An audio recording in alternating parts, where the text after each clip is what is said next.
The call came in to the emergency dispatch as a vague animal welfare concern, a tragically common occurrence. But the details that followed, relayed by a shaky-voiced neighbor who could no longer bear silent witness, painted a picture far bleaker than usual. It spoke of a dog chained in a backyard, never seen off its tether, becoming progressively thinner, weaker, almost spectral. It hinted at something beyond simple neglect, something darker, more deliberate. It spoke of shocking cruelty. When the animal control officer, Dave Kowski, arrived at the dilapidated property on the forgotten edge of town, what he found wasn't just neglect. It was a crime scene unfolding in slow motion, a testament to human callousness at its most profound. Chained to a rusted engine block, amidst a landscape of broken appliances, overflowing trash cans, and ankle-deep mud littered with feces, was the dog. Or rather, the skeletal outline of what had once been a dog. He was, quite literally, skin and bones. Every single rib was sharply defined, stretching the thin, dirty hide tautly over his frame. His vertebrae stood out like a row of jagged knuckles along his spine. His hip bones jutted out at painful, unnatural angles. His skull seemed too large for his body, his eyes sunken deep into their sockets, giving him a haunting, hollowed-out appearance. There was no fat, no muscle mass, just bone, covered by the barest layer of skin and patchy, dull fur. He was a walking skeleton, draped in misery. He stood, hunched, head hanging low, legs trembling uncontrollably from weakness and likely cold, despite the mild afternoon. A heavy chain, far too thick for his size, was padlocked tightly around his neck, connected to the immovable engine block. The chain had worn a raw, bloody groove into his skin, an open wound festering with infection.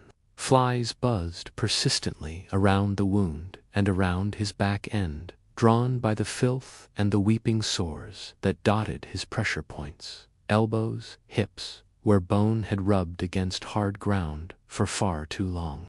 His breathing was shallow, labored. He didn't bark, didn't growl, didn't even lift his head as Officer Kowski approached cautiously. He simply stood, swaying slightly, a creature seemingly resigned to his horrific fate, having endured starvation to the absolute brink of death. The cruelty wasn't just the starvation, though that was shocking enough in its severity. It was the totality of the conditions. There was no shelter visible within his chain's radius, only the indifferent sky above. No clean water, only a slimy, algae-filled bucket tipped on its side, bone dry. No food bowl in sight. The ground was a toxic mire. This wasn't passive neglect born of ignorance or poverty. This felt intentional, malicious. This dog had been deliberately tethered and systematically starved, left to slowly waste away in abject misery, visible perhaps only to the perpetrator who inflicted this suffering. It was shocking cruelty in its purest, most indefensible form. Officer Kowski, a veteran of countless difficult calls, felt a familiar surge of cold rage mixed with profound sadness. How could anyone do this? He documented the scene meticulously with his body camera and phone. The dog's condition, the chain, the lack of food, water, shelter, the appalling sanitation. These details were crucial for the inevitable cruelty prosecution. He spoke softly to the dog, not expecting a response, but needing to offer some small measure of kindness in this desolate place. "Okay, buddy," he murmured, his voice thick with emotion. "It's over. We're getting you out of here now."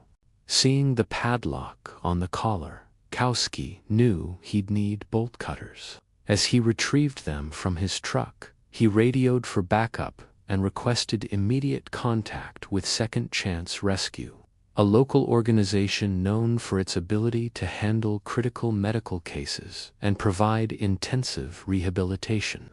He knew this dog would need far more than the basic care the municipal shelter could offer. He needed immediate, life-saving intervention. The sound of the bolt cutters snapping the padlock link was loud in the grim quiet. The heavy chain fell away, but the dog barely reacted, too weak to comprehend the sudden freedom from its weight.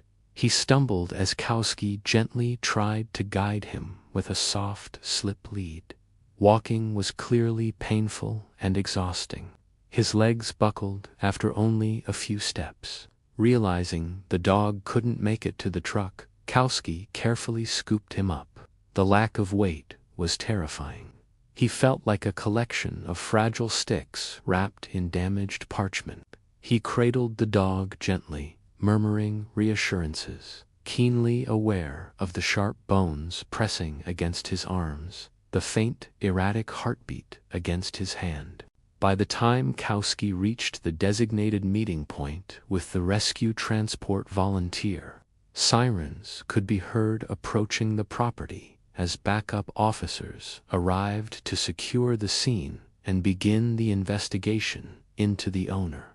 The rescue volunteer, a calm woman named Lisa, gasped softly when she saw the dog, her eyes immediately filling with tears, quickly replaced by professional urgency. They settled him gently into a crate lined with warm blankets in the climate-controlled van. He collapsed onto the soft bedding, letting out a sigh so faint it was almost lost. Lisa immediately began assessing his vital signs as best she could, covering him with more blankets.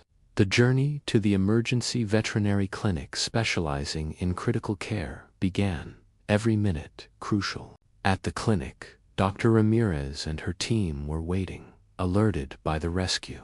The initial examination confirmed the shocking severity.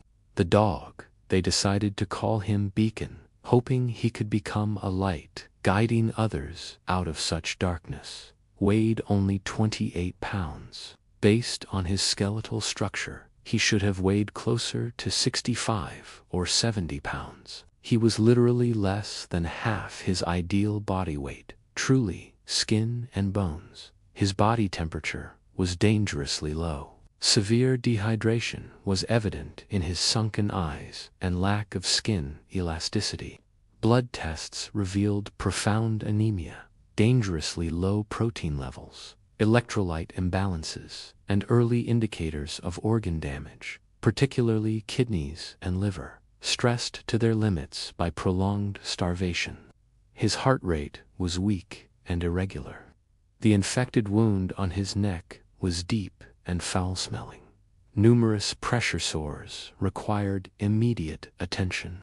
He was infested with fleas, ticks, and likely intestinal parasites. Dr. Ramirez didn't mince words. "He's in multi-systemic crisis," she explained gravely to Lisa. "His body is shutting down. Starvation of this severity. The refeeding process itself is incredibly risky. His heart is weak. Honestly, his prognosis is extremely poor. We'll stabilize him as best we can. Aggressive fluid therapy, warming measures, pain control, antibiotics. But the next 24 to 48 hours are absolutely critical. We have to take this 1 hour at a time." Beacon was immediately enveloped in intensive care. He was placed in a specialized incubator kennel with controlled heat. Multiple 4 catheters were carefully inserted to deliver warmed fluids, electrolytes, plasma, potent antibiotics, and pain medication. Feeding couldn't even be considered yet. His system couldn't handle it. The immediate priority was stabilizing his core temperature, hydration, and cardiovascular function. His neck wound was gently cleaned and bandaged. He was handled with extreme care, minimizing stress, monitoring his fragile vital signs continuously. He lay utterly still, seemingly unresponsive, floating in that terrifying space between life and death. The clinic staff worked tirelessly, adjusting drips, checking vitals, turning him gently to prevent further sores, whispering encouragement. Several times, his heart rate faltered alarmingly. Once, his breathing became so shallow, he required temporary oxygen support. Each crisis was met with swift, expert intervention. It felt less like treating a patient and more like actively battling death itself. Yet, somehow, through the first night, Beacon held on, and the next. There were no miraculous improvements, but crucially, he didn't deteriorate further. His body temperature slowly crept towards the normal range. His heart rhythm became slightly more regular, though still weak. It was as if, despite the unimaginable cruelty he had endured, despite being reduced to skin and bones, a tiny, stubborn spark of defiance remained. The rescuers had stepped in just in the nick of time, providing the support his body needed to wage its own desperate fight. After nearly 3 days of intensive stabilization, Dr. Ramirez felt Beacon might be strong enough to attempt the first, incredibly cautious stage of refeeding. This involved administering a specialized, easily digestible liquid formula, calculated precisely for his minimal metabolic needs, through a nasogastric tube. Introducing nutrients too quickly to a body this starved could trigger fatal refeeding syndrome, causing catastrophic shifts in electrolytes and fluids. Every drop was critical, every reaction monitored obsessively. Slowly, painstakingly slowly, over the next week, Beacon tolerated the tube feeding. There were setbacks, bouts of nausea, fluctuations in blood sugar, but overall, his battered system began, ever so gradually, to accept the nourishment. Microscopic changes began to occur. His hydration improved. His protein levels nudged upwards fractionally. He seemed infinitesimally brighter, his one visible eye occasionally tracking movement, though mostly staring blankly. The physical healing was only one facet of the immense challenge. The psychological trauma was profound. Beacon showed zero positive response to human presence. He flinched at any touch, no matter how gentle. Loud noises caused tremors to rack his frail body. He existed in a state of learned helplessness, expecting nothing but pain and deprivation. The rescue team knew that even if his body recovered, healing his spirit would be a marathon, not a sprint. After 10 days of critical care, Beacon achieved a fragile stability. He was still emaciated, weak, and facing countless complications, but he was demonstrably alive, pulling back from the immediate brink. He was transitioned from tube feeding to being offered tiny amounts of a high-calorie recovery paced by mouth. At first, he lacked the strength or inclination to lick it from a syringe or bowl. Staff had to gently place minuscule dabs on his tongue. Then, one afternoon, a vet tech was patiently offering the paste when Beacon weakly, tentatively, extended his tongue and licked the paste from the syringe tip himself. It was a tiny action, but it represented a monumental step, the first active participation in his own recovery. Tears welled in the tech's eyes. The images of Beacon upon rescue, the shocking state of emaciation, the raw neck wound, the utter despair in his posture, had been shared cautiously by the rescue group to raise funds for his astronomical medical costs. The public response was overwhelming. Outrage at the cruelty, heartbreak over his suffering, and admiration for his tenacity poured in alongside donations. People were invested in Beacon's fight.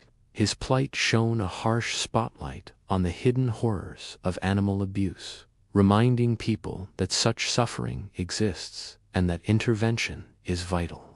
Weeks turned into a month at the clinic. Beacon slowly gained precious ounces. The infected wound on his neck began to granulate, healing from the inside out, though the scar would be permanent and prominent. His pressure sores started to close. His fur, thin and brittle, showed microscopic signs of new growth pushing through. He began to tolerate slightly larger, more frequent meals of the recovery paste, then eventually soft canned food. He started lifting his head more readily, observing his surroundings with a dazed sort of curiosity. He could stand, shakily, for brief periods, supported by staff, and even take a few hesitant steps. He remained deeply fearful, mistrustful of humans, but the sheer terror began to recede slightly, replaced by a profound weariness and wariness. He no longer flinched at every touch, sometimes seeming to tolerate gentle strokes along his back while eating. He started associating the clinic staff with food and relief from pain, though not yet with affection or companionship. The road ahead remained incredibly long and uncertain. Beacon faced months, possibly years, of recovery. He would need ongoing veterinary care, specialized nutrition, physical therapy to rebuild wasted muscle, and intensive patient behavioral rehabilitation to address the deep psychological scars left by the shocking cruelty and starvation. He was still tragically thin, a walking reminder of being skin and bones, but the fact that he was walking at all felt like a miracle. His survival was a testament to his own incredible will to live and the swift, decisive action of the rescuers who stepped in at the 11th hour. Officer Kowski's intervention, the rescue's immediate response, and the veterinary team's expertise had pulled him back from the abyss. Beacon's story, though steeped in heartbreak and outrage, was ultimately becoming one of hope. Hope that even after enduring the worst of humanity, the possibility of healing, recovery, and perhaps, eventually, learning to trust and experience kindness remained. He was a fragile beacon indeed, but his light, however faint, refused to be extinguished.